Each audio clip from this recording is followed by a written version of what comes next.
Vivid color, vivid fun color. And let's see what photo. Let's do this photo. Photograph some friends in Big Sur.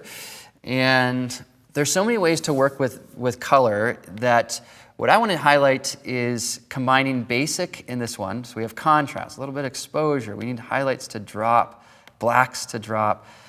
But I'm kind of limited at that point. Vibrance basically favors weak colors. So it says if a color's weak, I'm going to try to make it stronger. So it's a nonlinear color adjustment, but it just doesn't do it for this image. What sunsets really benefit from a lot is the normal basic, but then also getting into split toning. How do I get split toning that fast? Command plus the 4 key on a Mac, Control 4 on Windows. And in this case, if I just drop reds into my shadows and maybe a little bit of yellows into the highlights, all of a sudden we have like, oh my gosh, like that was the sunset, that was it. That's what I experienced. And so split toning, while it's often used for cool little cute color effects like the ladder in the hat or sepia toning or whatever, it can also work to create really vivid and vibrant colors. With these images, not even really knowing how they're going to relate, let's just try. I'm going to synchronize the settings across the board. It's a little bit heavy-handed on these files, but nonetheless, you can see what it did for that image. And if we go back to Lightroom, you can see here's our before and there's our after, just bringing those vivid colors out. Another vivid color example for you is this one here. So this is close to the final image, and then this was the capture. And it was the end of the day, the last photo from a shoot. And I opened it up and thought, oh, I got the guy, perfect, but I didn't get the color. So let's look at how we can do that. And what I'm going to do is I created a collection for this guy and want to talk about ways that we can combine the best of both worlds, 2 images into one. And so with this image, I'm going to start off here in my basic panel, and I'm going to do one version of the image which is cool. So I have contrast and shadows and kind of clarity and kind of all that normal stuff that we like to have, right? Nice, good exposure and whatnot, and kind of trying to craft, okay, well, what are the cool tones in here, and how can I get those? And then I'm going to create a virtual copy, Command apostrophe.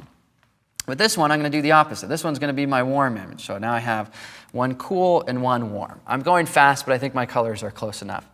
If we select both of these images, what we can do is we can choose to open these as layers in Photoshop. And this is so huge when it comes to getting good out of photographs, whether it's exposure or tone or whatever it is. So here, when we open these as layers, both versions of this raw file will come into one layered document.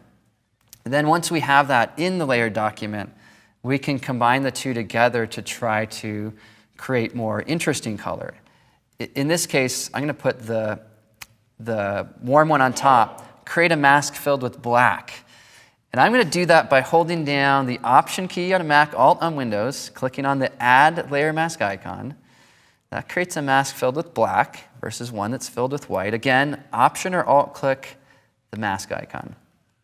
Grab my brush tool, the B key, and I have a nice soft brush. It looks like those settings are fine. I'm painting with white, and I'm just going to bring in the sunset colors, and here they go, and I'm just getting them, kind of in. And already, I'm not even totally there. Up top looks like it's kind of falling apart, so big brush, press the X key to paint with black. I need to work on that transition area a little bit more, but already we are one step closer to having a little bit more interesting combination, right? That's fine, but you're like, it's a blue sunset. And then that one's getting a little bit better. Other things that we can do, and they're out there if you're curious on this one, I have a whole tutorial. It takes about 20 minutes to really get it to where it needs to be.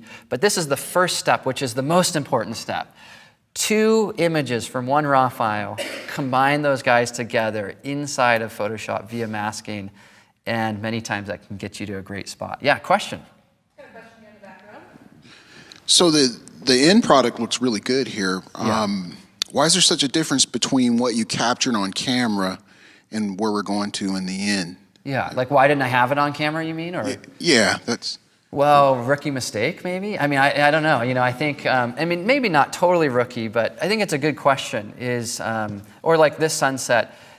Sunsets, the way the camera will render colors is tricky at sunset time. If you're shooting right into the sun, sometimes you can get the gold, sometimes you can't. So I think that's part of it. The other one, I think, for this particular image, if I go back to the raw file, it was just late in the day. I was hand holding it, and it was just like the guy was about to step through it. So I think that's part of it, So this may not even fit into bringing the best out of the image, but like adding something to the image that wasn't there. So it's a good question, yeah.